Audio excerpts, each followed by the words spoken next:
You are now listening to the NatioNole Show with Gainstaville and Magee. The NatioNole Show, the NatioNole Show, the NatioNole Show, no show, no show. The NatioNole Show, the NatioNole Show, the NatioNole Show, no show, no show.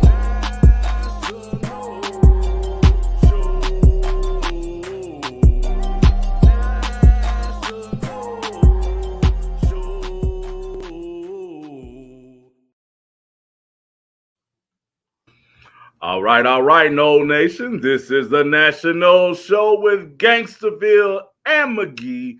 If you're watching us on YouTube, make sure that you subscribe to our YouTube channel, which is at NatioNole. That's at NatioNole.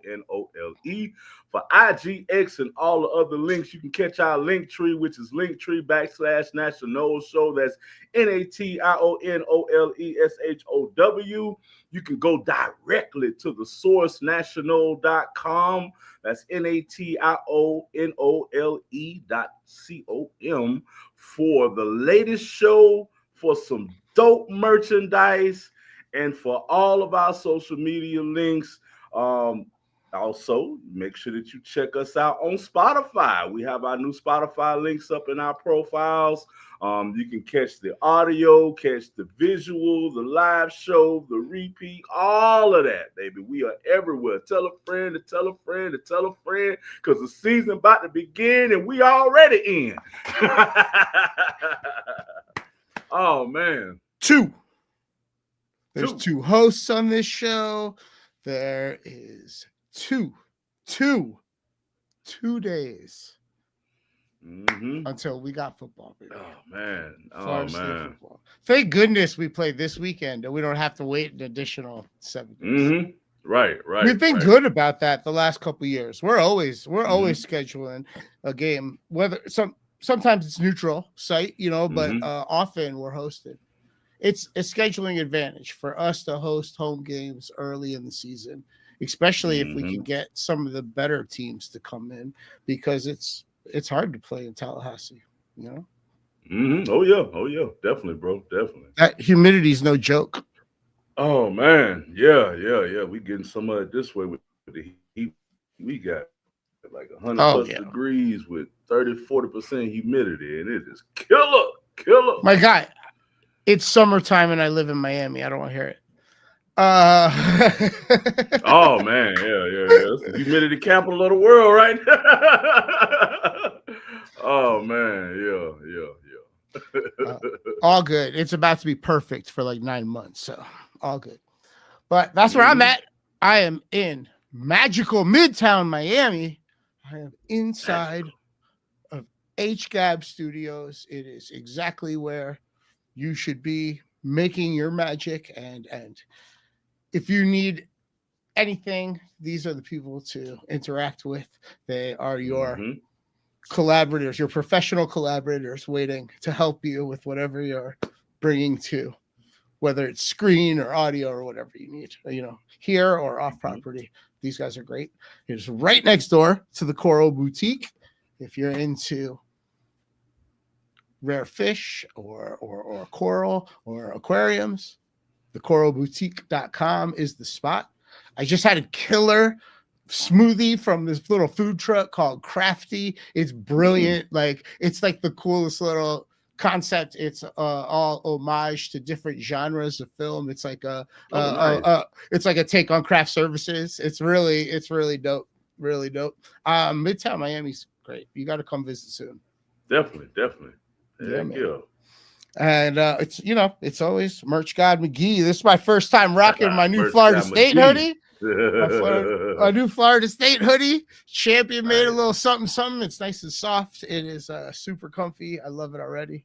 And yeah, man, I'm ready to go.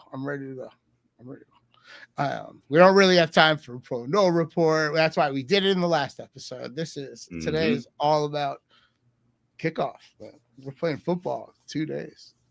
Are you ready for some football? Indeed, I am, my guy. We do have a little bit of news, though, real quick. a little bit of news, just a little bit of news. Maybe we could always start with a little bit of news. We should always bring a story or two. Well, maybe I'll bring one, you bring one. Well, we'll do a little bit of news at the start of the show. Our guy, the guy we root hard for, Tommy Castellanos, has decided. So he went undrafted. He worked out for some NFL teams, but did not sign a contract. That's the key, right? That's the key. And he has decided to come back to the college ranks for his 5th year of eligibility. He is going to be playing football with the Texas Tech. What? The Red Raiders? Are the Texas Tech the Red Raiders? Yep. They've had an interesting offseason, right? They brought in the kid from Indiana that everybody had started at Indiana. Turned out there was all kinds of sports gambling in his past that was clearly had a problem. Right? Self-control is tough for some 17, 18-year-olds.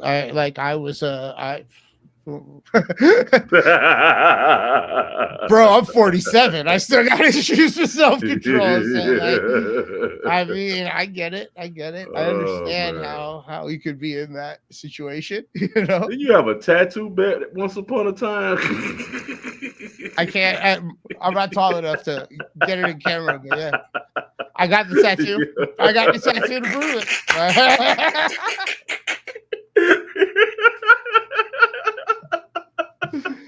Oh man, that's funny, dude. We were roommates. You know a lot. You know everything. Oh yeah. Oh man, but good man. I'm happy for the dude. You know, I'm happy for the dude. I wish he would have came back to us though, man, because he's not even gonna be starting at Texas Tech. I think he's like second string there or whatever. It's like their veteran backup to whatever starter that they have there, which I get it. You know, he came in late and stuff or whatever. But I would have welcomed him back to Nole Nation, man. Tommy was a part of more great moments than bad moments than last year for us. Like he helped us out. He was never man. Them little legs toted the whole offense sometimes. I bet you partially because Gus Malzahn retired, he didn't come back. Had Gus Malzahn still been the OC, they had a close connection for years. Right. And so, that may have been a factor. I don't know, but that may have been a factor. Definitely. But we promoted from within, with Tim Harris Jr. Tim Harris Jr. was the wide receivers coach and co-offensive coordinator, and he just kind of shifted into the OC role. But we going back to Norvell type style offense this year versus the Malzahn style. So Coach Norvell is calling plays, and that's different, right? He's and a lot on the line for the guy, right? Coaching for his job, man. He's got to do a good job. It's we have a lot of questions that we're going to just start answering this weekend, but we're not going to get all the answers this weekend. We're just going to get a couple of them. But there's a lot of questions about this Florida State team. That's where we're at. That's just the reality of the situation. It's been a wild last few years, and it wasn't that long ago that we were undefeated, on top of the world, getting ready to go to the playoffs and dominate, right? Yep. A lot rolling on these next 2 weeks, man. This weekend, we're looking at efficiency, seeing that we can pass, catch, block, do the things that we, are supposed to be a given, have to do. And then next week, bro, the next game after that, SMU, that's when we really gonna find out. and this really is a dress rehearsal for that game, because that's a big game. That's a big game. Huge. And I worry about looking past New Mexico State. I mean, Same. That's when I did the more research I did on New Mexico State for the show, the more I got worried about New Mexico State. Mm-hmm. So that is a super grown-up defense. They have been Mm-hmm. together for a while. They're upperclassmen. They're veterans. Dangerous in college, man. Dangerous in college when you have either side of the ball. When you have a crew that's been together for a while, watch out. Mm-hmm. Yep. Yep. Definitely, man.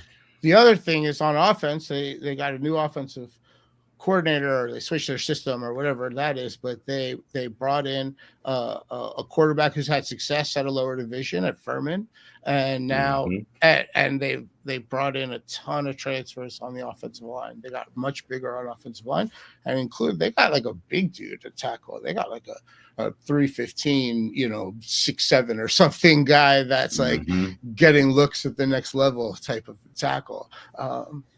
So it's not just some like pushover team that we're starting the season with. That's a Mm-hmm. legitimate college football team. Well, there's a lot of factors into it. To be honest with you, man, I feel like the era of pushover teams is past us, man. Like Yeah. the playing field is a lot more level now than it was just 3 years ago, man. True. Like you said, you got the cream of the crop from the other divisions like Furman. Now they're going to those New Mexico states here. You got people from Cal and Alabama that are not getting PT and going to the New Mexico states around the country and stuff or whatever. So, Yeah. because they get that money, man. They're getting that money, and ain't nothing wrong with that. Yeah. So Go to work. yeah, right. So this is the era of, oh yeah, we start out against New Mexico State or San Diego State. You gotta watch out, man. Yeah, man. I think the biggest question for me, for us, is on offensive line. That's why I'm glad we're starting out against New Mexico State, because they have a veteran defense, so we get to really, really gauge what our offensive line can do. Agreed. And on defense, our secondary, man, I feel like that's our weakest link on defense at this point. Everybody that's starting is new on in our secondary. Not only new to starting, but new to the team. So even if you have the talent, you got to have the chemistry. You got to have the plays down and stuff or whatever. So. And by all accounts, they're going to be New Mexico State's going to be a throwing offense. They're going to be putting the ball in the air. That's what they brought the kid in to do, is to keep throwing the ball around, and that's what the quarterback, and that's the benefit of getting bigger at offensive line. You give that guy another half a second so he can get the ball off. Yep. We're going to learn if we brought in the right people. We're going to learn if we have any depth. We should learn that in the second half by the time, because if everybody's doing their job right, we should be ahead pretty well, going into the, fourth quarter and get some reps to some other guys. We should be able to see if we have any depth. But this is an important dress rehearsal. So like it's go, it's go time. It's going to be all. The guys got to go, and hopefully we see if there's a killer instinct. We see if they can run up the score, if they can keep their proverbial foot on their proverbial neck, right? That's really important info for us to have to moving forward. Definitely, man. Definitely. Also, I'm excited to see some of our stars play, man. We got Stables at running back, so gonna be nice to see which one of those guys lead up to be the cream of the crop. Also, the twins on our defensive line. You seen how big they got, man? Oh, man. They're at that age. They're at that age where they start filling out. We knew they were going to get bigger, but like, wow, like they're really, man. Really okay, all right, nice. Yeah, on top of that, I love that we're starting at home, right? It's important for the fan base to be supportive and be encouraging and all that, but I hope it doesn't get negative if there's a couple bad drives. I hope we don't see anything like anti-Norvell sentiment cutting through, but I suspect that it's a nice, comfortable way to start the season. And it's best case scenario. You're getting legitimate talent on the other side of the field, and you're legitimately prepping for a very important game too. But also it's at home. It's these guys are waking up in their own bed. They're going through surrounded by garnet and gold throughout their day. Should be right, yeah, right. All of that. yeah. All of that. It should go great. It should go great, and I'm very excited to see that it does. If it does, definitely, man. Yeah. There are only a handful of games this weekend. But there's a couple that are at least relevant to the situation surrounding Florida State football. Stanford has a vaunted ACC rival, Stanford. They are opening their season at home against Hawaii. That's only a couple point spread. It's like a 3 or 4. I have it right here. 4 point spread. Hawaii's getting 4 in Stanford. NC State has and UVA. There's an ACC matchup. NC State and UVA are playing this weekend. That's a 4.5 point spread for NC State. NC State did some, from all accounts, added some parts this offseason, and are trying to invest more and more into their football program and be more of a contender. They really should be. They have the history. They've put a ton of great players in the NFL. They should be more of a regular fixture in the ACC conversation. So that could be a good game. Other than that, UNC. UNC, yeah. Can't let me see you. Yeah. We were just talking about these guys, right? They're going over to Ireland with a trip that we've done before, right? That didn't go well for us, but at all. But UNC is a 7.5 point underdog. They are playing against TCU, the Horned Frogs. It was just a few years ago that TCU was really on the come up, man. And then everybody, I feel like in one offseason, everybody bolted to the NFL, or everybody or a bigger college. Yeah. Yep. But they are the favorites against UNC. I bet you that's a lot of anti-UNC and Belichick sentiment that's informing that line. What last year looked like wasn't awesome. At all, man. And I gave Coach Belichick the benefit of the doubt just for him being coaching, but the one thing when he got there that I was worried about tended to be it, and it's that in today's college football, you have to have that relationship with the players, and he didn't even have a good relationship with Tom Brady. So, like that's it right there, man.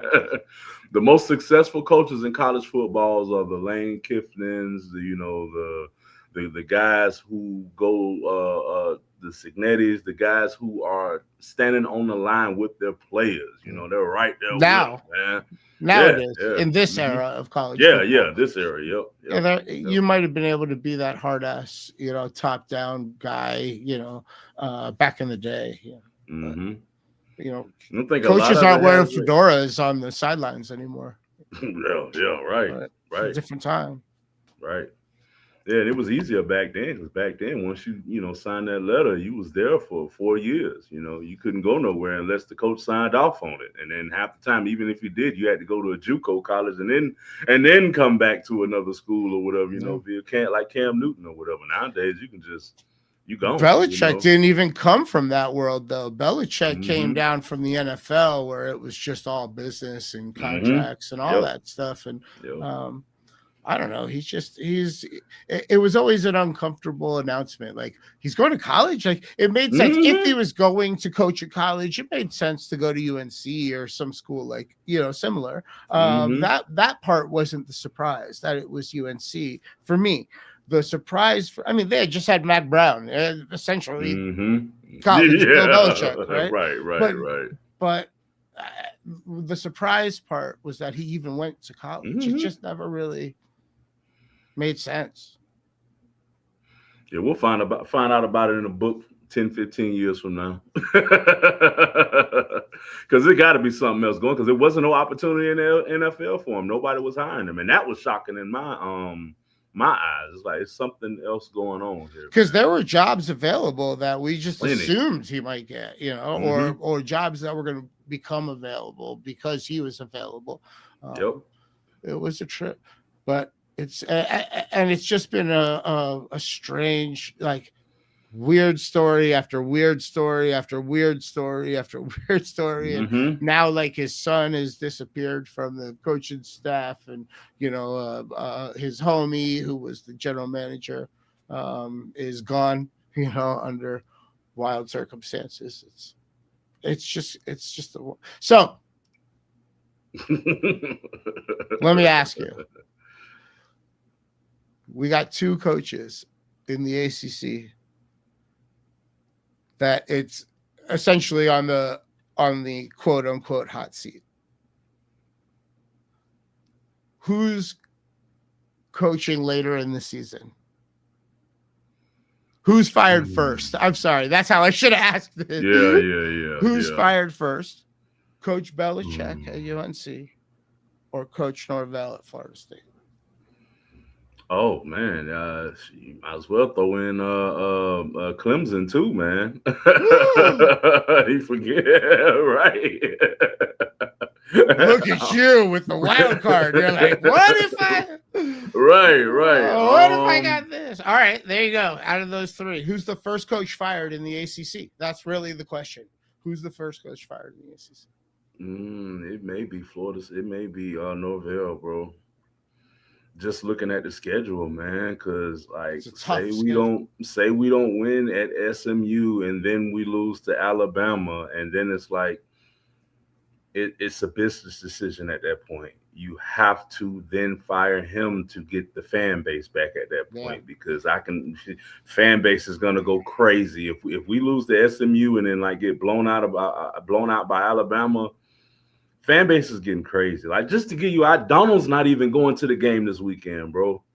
And that's like, he's gone to like he went to like all the games last year, bro. And the year before that. Like, has a history of every year going to a season opener, season ticket holder, alumni, all of that. And this year's just like, I'll catch it on YouTube. Right, and imagine how many other people, are falling in that category on the edge, I am so happy you brought up Dabo. And so Clemson starts their season out against LSU. No. I suspect that's an L for Clemson, but maybe they keep it close. If they don't, if it's an ugly scene for Clemson, their second game is a home layup against Georgia Southern. And then UNC comes to town. There's a legitimate possibility that we have a loser goes home match. Week 3 between all the way home. UNC and Clemson, in that either Dabo or Belichick are fired on September 20th, 8 a.m. Yep. So the question is, can Norvell get to September 20th? If we're trying to figure out who's fired first, can Coach Norvell get to September 20th? Because I suspect either Belichick or Dabo Swinney are out of a job in 3 weeks or whatever, 4 weeks, 3 weeks. And that puts really even more pressure on us, because that's more vacancies that we would have to compete for if we were to become vacant. So I'm not ready for that. Don't do that. Oh my God. Yeah, man. God, don't do that to me, man. I am not ready to start thinking about who's next if he's gone. Oh wow, my head hurts already. Already, my mind's racing. You're an asshole.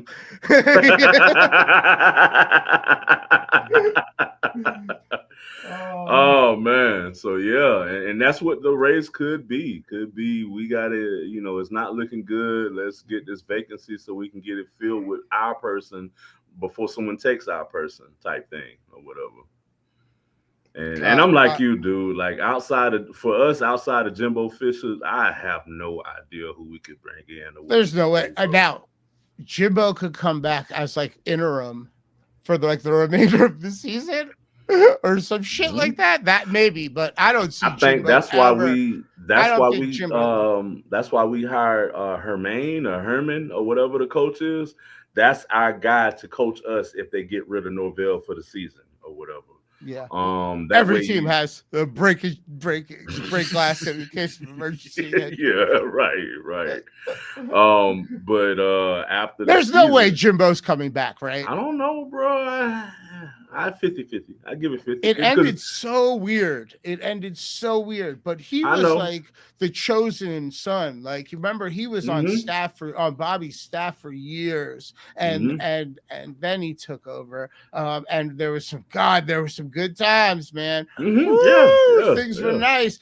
It's tough to go through a divorce and then get back together with your wifey, and I didn't mean to bring. That was I'm about to say, did he really? No. That was unintentional. Okay. Cool. I meant for the program and the head coach to get back together, right? When we think about that time, we think about the good times, but it ended this poorly. Happened before with Louisville, with the guy that was on the motorcycle and Bobby Petrino. Is that his name? I want to put his business out there, but yeah. yeah. It's happened before. Remember man. the neck brace? He had the neck brace in the press conference trying to get sympathy. He's like, "Don't worry about the passenger. I'm the one. Right. Look here. Focus. Oh man. I love college football. Oh man. But the more I analyze the situation with Jimbo, I look at when he left out, he was going through some personal stuff, so I can give him a slide on his recruiting and everything. Everything he was trying to push for us, we've already done, like the new facilities, all of that stuff he was trying to get us at. He was freaking right, bro. He was right. That was one of the he was right. And it happened largely because he got the convo started. He set the foundation for no pun intended. He set the foundation for that to get built after. Yeah. And then you look at we still freaking old Norvell until like 2030 or something, bro. So it's not like we have that much cash. Jimbo has cash from Texas A&M, so we don't have to pay him top dollar, and he already knows what he's getting into. That I feel like would be the biggest plus. He knows how to recruit in Tallahassee. He knows what the environment is. He knows what the expectations are. I don't think we'll get anybody to fill that shoe. As far as a culture, I feel like he's the best person to fill that shoe, just to come in and like a sewing machine, just run it and go. Yeah. Even if we don't win a championship, he could bring the program back up for the next guy. He understands the assignment. Yeah. Versus gambling on, whoever and paying whatever, and then maybe being back in this situation again. Yes, definitely. And he cares. He would I love saw that from that Miami game last year. He cares, bro. He would love to come back and mend any still unmended fences, right? Yep. And it gives him like when he does leave, at least he could leave on a better term. Dude, that biography becomes amazing. Look at that chapter, or that movie. Has a fantastic third act now. It's cool. Yep, it's cool. I would love that. But I'm supportive of Coach Norvell for as long as it's his job. If he can we go out there and cover this. Wait, I have it here. I have it right here. It's It's a 31.5-point spread this weekend. All right, we go out there, we cover that spread. We go have even. I get it, man. SMU's good. We lose to SMU, but it's a really close game, and we're in the fight in every game after that. We give Alabama a game. Like I'm cool. I'm cool with being competitive under Coach Norvell. I will support the fuck out of a Coach Norvell-led competitive Florida State football team. But I feel at that point it just depends on how. It depends on the wins and losses. Yeah, it's good to be competitive, but like last year we was competitive, but we only won 5 games or whatever. It's easy for us to say this shit, man, but 2030, I mean, that's a big contract to pay off. I know. Yeah, but it's a big contract to pay off, but then look at the amount of money you lose if you don't do that. Because, dude, look at the prices of the tickets now, man. Like, I didn't even know until we had some ACC games, $15 tickets last year. So it's like,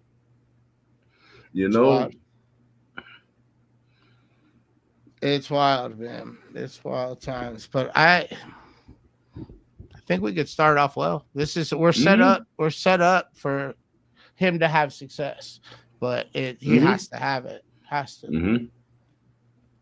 Yeah. Yep. And as you stated last week, man, it's like he's always saying what he's supposed to say, saying the right thing. We always like what he says when he's at the podium, but it's what he does when the whistle around his neck is what's counting at this point. You know what I mean? That scares you a little bit, him being the offensive play caller again? Yeah, it really does. Yeah, a little bit. Yep. Because I even had questions about him calling plays way back when JT was here. So I really like. I feel like the Malzahn era. Yeah. A little bit gimmicky, but it was fun to watch. I don't give a fuck. I like seeing 73 or whatever. Like I wanted to see us get to 100 points one time, just one time. Yeah. He did too. I think Gus Malzahn wanted to go for 100. Yo. We'll see, man. We shall see. What up, Coach Cortez? You ready to ready for this? I've been waiting all offseason. Man. This is my favorite part. This is my favorite. This is why I agreed to keep doing the show. You know what I mean? This is it. Well, I guess this is in the contract. Yeah, I was trying to retire. This is it. I thought, oh man, as long as there's Coach Cortez every episode, I got to keep coming to work. Let's go. Oh man! All right, hold on. Let me get my coach hat. Hold on. Yeah, I love it. We got props now. We are evolving as a show, right? We understand that it's very necessary to have a engaging audio and video component to what we're putting out here as the NatioNole Show. And I love that there are now wardrobe changes and involved. We are getting there. Someday we're gonna have a producer, my friend. Someday we are gonna find us a producer, right? Maybe even a sponsor. Hey, right. All right, Coach Cortez, break it down, man. Get these guys ready to go play football. All right, guys.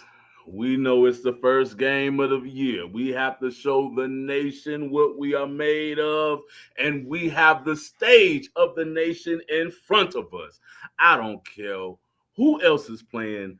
This is the game to be watched from one of the greatest programs to ever grace college football, Florida State University. We have to go out there. We have to pass. We have to block. We have to run. We have to tackle. We have to catch. And then hopefully at the end, we catch that W. We have to do our best. We have to listen to Coach Norvell. We got to coach, baby. We got to get him in the right position and give him the opportunity to take advantage of that position, baby. We got it. We got it this year, baby. We had a rough 2 years ago. We turned that thing around last year. Let's take it from bowl eligibility to beyond this year, baby. Let's shoot for the stars. We can do it. We can do it. Go Noles. Go Noles. Go Noles. Gotta do it. We got this, man. We Gotta got do this. it. I done hype myself up here. Yeah.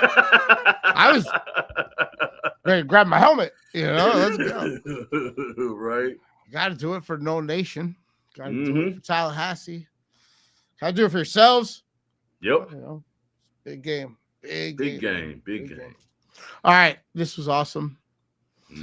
Thank you for watching, listening, however you're consuming it, whether it is on Spotify or on YouTube. Make sure you are all subscribed and following and dialed in and getting the notifications and etc. Please share with whoever you actually like that also likes Florida State football. We're probably not the only Florida State football podcast, but we definitely have better music than any of the others. So that's good enough reason to share it, right? Go for it. We also have dope merch. Go to NatioNole.com, NatioNole.com. Plus all the links are there. Although I'm still got to figure out how to add the Spotify link. So if you need that, go to Linktree. It's / NatioNole Show, NatioNoleshow. We have everything there. Also, on Linktree, check out Gainstaville. Gainstaville. We are a very big spelling show. We're helping everybody with their spelling. So Linktree, you can find all his links to all the social medias, but also you can find all the links to the places where his music is being shared. You should go to all of them. You should share it from all of them, like it on all of them, listen and enjoy it on all of those streaming platforms. That's the best way to help your friends that make music and make art is to check it out on every single platform that exists. Yep. Is that everything? Did I hit all the notes? You got it, man. All right. Well, whether I forgot anything or remembered everything, it is always Go Noles. Go Noles. And you have just finished listening to the NatioNole Show with Gainstaville and Magee.